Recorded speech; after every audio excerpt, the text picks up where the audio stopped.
dado una entrevista para intentar entender, para tener una opinión calificada, o un análisis calificado sobre la situación en este momento que es tan particular y tan difícil. Y para eso estamos en línea con Osvaldo Giordano. Osvaldo Giordano fue director de la ANSES al principio del gobierno de Javier Milei.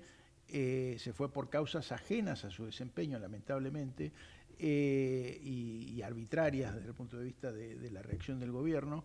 Y es actualmente presidente del IERAL, el Instituto de Estudios sobre la Realidad Argentina y Latinoamericana de la Fundación Mediterránea. Buenas tardes, Osvaldo, ¿cómo le va? Hola, ¿qué tal? Muy bien, muy buenas tardes. Osvaldo, yo sé que es una pregunta muy amplia, pero bueno, yo comentaba, la situación económica y la situación política se han realmente empiojado, para hablar en criollo, se han complicado muchísimo en los últimos días. ¿Cuáles son, les parece, los dos o tres puntos principales que, digamos, para intentar entrarle mejor a este tema y eventualmente apuntar por qué lado se puede salir?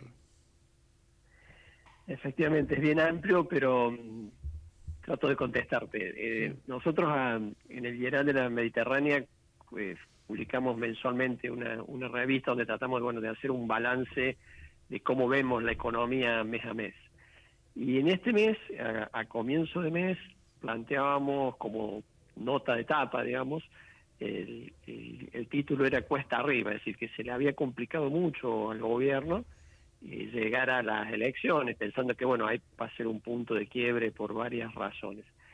Y ya en ese momento, es decir, antes de las elecciones de la provincia de Buenos Aires, planteábamos como principal activo del gobierno haber corregido el déficit fiscal, y eso es un logro enorme a la luz, ¿no?, de la tradición de la Argentina, pero señalábamos como dos grandes problemas los déficits de gestión, tanto administrativa como política. Es decir, el día a día, ¿no?, del manejo del Estado, las enormes debilidades que mostraba el gobierno en la administración de un Estado que es súper complejo y está muy deteriorado, ¿no?, después de muchos años de una de malas prácticas que se han enquistado dentro del Estado, y también las debilidades en la gestión política. Es decir, un gobierno que nació con minorías tanto en la Cámara de Diputados como de senadores, con poco o nada de gobernadores, necesita mucha gestión política, básicamente para lograr seducir a parte de la oposición a que apoye el plan de gobierno. De lo contrario, se le hace imposible. Bueno, lamentablemente esos dos déficits se potenciaron, se hicieron más explícitos, ¿no?, en las últimas semanas, particularmente, ¿no?, con la elección de la provincia de Buenos Aires, y eso ha ido empeorando todo. Además, de algunos errores de carácter financiero, como por ejemplo el desordenado desarme de las LEFI, es como una combinación que nos lleva, a una situación muy preocupante como la que vivimos hoy, ¿no?, donde el Banco Central tuvo que vender casi 400 millones de dólares para poder defender el techo de la banda. Osvaldo, yendo por partes, el lunes, Sí. cuando se escuchó el discurso del presidente Javier Milei, mucha gente, yo me incluyo en esto, interpretó, bueno, se trataba de un presidente dando un mensaje conciliador, diciendo cosas, por ejemplo, sobre el tema de la salud, la educación, la discapacidad, dando señales desde el punto de vista del tono y del mensaje en sí mismo, de aproximación, de acercamiento, tratando, digamos, de generar puentes de algún tipo de negociación. Ahora, a posteriori, a medida que se fueron conociendo los datos del presupuesto, ese presupuesto está muy flojo de papeles, no sé cómo lo ve usted. Mira, a mí me pasó lo mismo que vos, ¿no? De que me pareció muy bueno el anuncio que hizo el presidente, pero fundamentalmente por otra cosa. Él fue muy claro, enfático en lo positivo, ¿no?, de la estrategia que viene aplicando el gobierno, que es defender el equilibrio fiscal, pero mostró una cara nueva, que era la de consciente, ¿no?, de que el equilibrio fiscal se puede lograr de distintas maneras, de apertura a buscar distintas variantes, es decir, no necesariamente la mejor variante la que plantea el gobierno, sino escuchar a los opositores en el Congreso, incluso habló de consensuar con parte de la oposición y con parte de los gobernadores distintas alternativas. Es decir, empezaba, digamos, a corregir lo que nosotros habíamos planteado, ¿no?, en la revista, de los déficits de gestión política. Que si vos no tenés una mayoría absoluta, ni mucho menos, tenés que tener capacidad de diálogo, de seducción, a los fines de conseguir que tu idea central, el equilibrio fiscal, pueda llevarse a la práctica. Y muchas veces eso implica concesiones, no de la meta del equilibrio, pero sí de cómo llevarlo. Eso aparecía como una novedad, yo creo muy positiva del anuncio, pero bueno, lo que se vio ayer en el Congreso es todo lo contrario, ¿no? Que hubo muy poca capacidad de manejo político para tratar de lograr que parte de la oposición apoye ideas de gobierno. Y bueno, lo que se vio como resultado final ayer fue una pérdida por goleada que nunca había tenido el gobierno. Que se prolongó en el día claro, de hoy, ¿no? Exactamente. Pero sobre todo la de ayer es más grave porque es en diputados, ¿no?, donde se supone que el gobierno tiene más márgenes de acción, e inclusive, bueno, gente del propio bloque o de bloques afines como del PRO no lograron convencerlas, digamos, de que apoyara, y por eso uno se perdió por una abrumadora mayoría. Entonces, es como que es contradictorio el mensaje del lunes con la práctica, y yo creo que si eso no se corrige y no se es más consistente, en definitiva, si no hay más gestión política, va a ser muy difícil el tránsito, ¿no?, de las próximas semanas, incluso después de las elecciones, porque aun cuando le fuera muy bien al gobierno, no va a tener mayoría ninguna en las dos cámaras, ni va a tener mayoría de gobernadores. Por lo tanto, este planteo del presidente de buscar consenso va a seguir siendo necesario, aún en un escenario de éxito eleccionario. Claro. Y en ese sentido, Osvaldo, la principal posibilidad políticamente, y no es que estoy diciendo que la política determine todo, pero en este caso me parece que hay un nudo ahí que hay que resolver.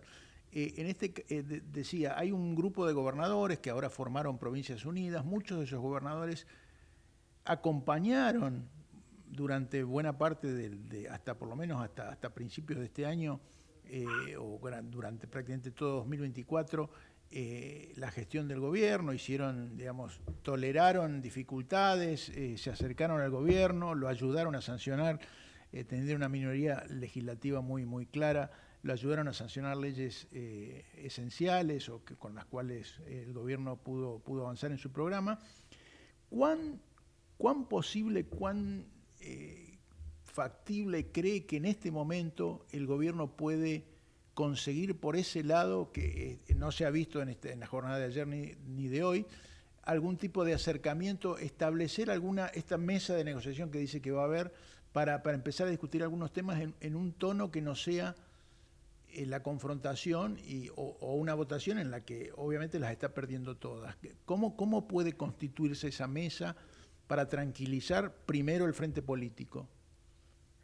Mira, naturalmente que hasta las elecciones es la confrontación, es decir, cada uno va a tratar de sumar la mayor cantidad de votos, porque bueno, eso es lo que lo va a permitir posicionarse mejor a partir de octubre. Pero salvando eso, que me parece en estas circunstancias secundario, porque insisto, un voto más, un voto menos, no le va a cambiar el panorama después de octubre. La aparición de este polo, distinto al kirchnerismo, como bien vos señalás, con actitud constructiva, de diálogo, y con una premisa fundamental que es coincidente con la del gobierno, que plantea como no negociable el equilibrio fiscal. Yo creo que este polo es una buena noticia, más allá de que el gobierno lo trata de mostrar como negativa. Insisto que lo puede ser, digamos, desde el punto de vista tal vez electoral, que le quite algún voto, pero desde el punto de vista más de largo plazo, si después de octubre, es una oportunidad porque plantea como prerequisito el equilibrio fiscal, y después, bueno, se podrá discutir las distintas maneras en las cuales se llega al equilibrio fiscal. En ese sentido, yo creo que es positivo, y que sería bueno capitalizarlo, es decir, diferenciar este tipo de oposición, una oposición más republicana, más institucional, con más coherencia desde el punto de vista económico, capitalizarla, seducirla y llevarla y orientarla hacia los objetivos del gobierno, ¿no? De lograr, en base al equilibrio fiscal, una economía en estabilidad y con capacidad de crecimiento. Pero bueno, naturalmente las oportunidades están, el tema es cómo aprovecharlas. Si se mantiene esta no gestión desde el punto de vista político, de confrontación, de permanente puja, lamentablemente, bueno, esta posición termina más del lado del kirchnerismo que apoyando las ideas del gobierno, como pasó, por ejemplo, hoy y ayer en el Congreso.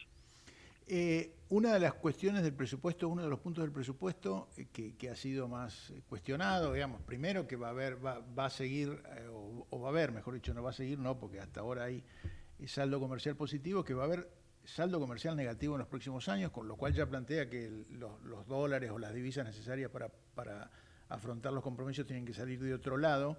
Y otra cuestión muy discutida, o muy cuestionable, es que el dólar en términos nominales del año próximo, incluso del año 2027 sería inferior al actual.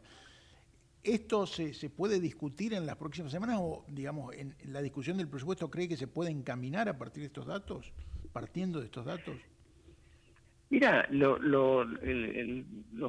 proyecciones macroeconómicas no son lo esencial del presupuesto, son los supuestos bajo los cuales se hacen las proyecciones tanto de ingreso y de gasto. Efectivamente, lo del dólar está desfasado, es decir, un dólar inferior incluso al actual para el año próximo no suena realista, e inclusive te diría otro supuesto, como una baja de la inflación que también parece difícil o muy optimista, y sobre todo un crecimiento de la economía del 5%, a la luz, ¿no?, de una economía que ya desde febrero, marzo está estancada, también suena muy optimista. Yo creo que, bueno, eso relativiza algunas variables, pero no me parece que sean causa, ¿no?, de desacreditar todo el presupuesto. Sí, creo que, bueno, obliga a mirar con más detalle algunas proyecciones, pero insisto, lo esencial me parece sería lograr con la oposición dialoguista, que tenga actitud constructiva, distintas variantes dentro de un marco de equilibrio fiscal. Si, por ejemplo, obviamente las provincias tienen una agenda, el caso típico o más importante para varias de las provincias es el tema de las cajas provinciales, bueno, seguramente allí va a haber un planteo de que es insuficiente las partidas contempladas, bueno, ver la forma de cómo esos mayores recursos que pide la provincia no son en desmedro del equilibrio fiscal, sino con algunos otros ajustes en las proyecciones. Me parece que ese es el ejercicio más importante y el que le daría viabilidad y respaldo a este presupuesto. La semana previa, la semana pasada, el gobierno, el ministro Caputo, había firmado con dos provincias, con Tucumán y con Chubut, convenios de extinción de obligaciones recíprocas. Parecía como una especie de camino del tipo de cosas que pueden negociar en las próximas semanas, en los próximos meses. ¿Lo ve importante a eso? ¿Lo cree que por ahí se puede avanzar algo? ¿Puede haber algún tipo de progreso? Yo creo que ese es el camino, pero habría que multiplicarlo varias veces o acelerarlo varias veces, porque son acuerdos bastante parciales, solo con algunas provincias. Entonces, hacerlo más amplio, que incluya los temas más complejos para la provincia, insisto, el caso de las cajas previsionales provinciales por lejos, el más importante para una mayoría de provincias, o el tema de algunas obras que son muy relevantes para el desarrollo de las provincias, o incluso temas que no implican plata, pero que son muy importantes para el desarrollo y la generación de empleo, como por ejemplo los problemas que hay en la justicia laboral, en temas de actualización de las indemnizaciones, o el tema de los cuerpos de peritos médicos en el sistema de riesgo del trabajo, son todas cosas que si hubiese una agenda y una capacidad en donde se dialoga, se genera confianza, se trabaja de manera sistemática, con una visión integral, sería un enorme aporte favorable al desenvolvimiento del plan económico. Respondiéndote concretamente, sí, pero tendría que ser mucho más amplio e intenso, porque es clave, sobre todo para el plan de reformas, que los gobernadores, o por lo menos una parte importante de los gobernadores, apoyen estas reformas que necesita la Argentina. Osvaldo, así como al principio le hice una pregunta muy amplia, ahora le hago la última, muy precisa, pero a su vez complicada. Después del 26 de octubre, ¿se puede mantener este sistema cambiario? Estas bandas, si es que no Yo creo antes que incluso. sí, obviamente depende no mucho del resultado. En general, bueno, todos estamos, creo que pensando que va a ser menos favorable al gobierno de lo que se pensaba hace un tiempo, con lo cual, en la medida que se intensifica eso, menos probabilidades hay de que este esquema pueda ser mantenido. Sobre todo por una variable clave, ¿no?, que es el riesgo país. Si hubiese un triunfo contundente y amplio del oficialismo, probablemente tendríamos un riesgo país más bajo y eso facilitaría las cosas, porque permitiría renovar los vencimientos en dólares y exigiría, bueno, una menor, sería menos esfuerzo, ¿no?, el mantener las reservas. Pareciera que no va a pasar eso, por lo tanto va a ser mucho más difícil, y ahí creo que probablemente, casi con seguridad, haya que revisarlo. No para algo que, bueno, tradicionalmente pasaba en la Argentina, ¿no?, de grandes saltos y grandes crisis, porque mientras haya equilibrio fiscal no debería ser así, pero seguramente algunos retoques va a necesitar. Muchas gracias, Osvaldo. Muchas gracias. Muy claro. Gracias a ustedes. Hasta la próxima. Hasta la Muchas próxima. gracias. Era Osvaldo Giordano, presidente del IERAL, exdirector del ANSES.